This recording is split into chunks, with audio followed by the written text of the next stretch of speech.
Hello everyone, bonjour tout le monde, greetings and welcome to Mount Allison's Winter Open House. I'm joined today by our mascot, Monty. Monty, did you know that experiencing campus life is one of the most important aspects of choosing a university? Of course you did. Can you tell everyone what they can expect today at Winter Open House? You can't. Okay, I'll take this one. Today, you're going to learn all about student life on campus. You'll experience residence, you'll learn about financial aid, academic advising, you'll even get to eat at our dining hall, Jennings. It's pretty tasty there.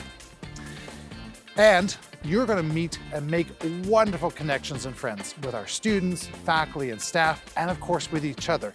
And throughout the day, you're going to learn the heart of Mount Allison. What makes Mount A, Mount A?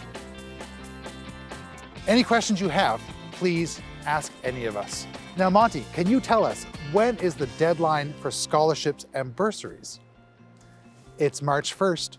That's just a few days away. Thank you all for joining us here at Mount Allison for the Winter Open House.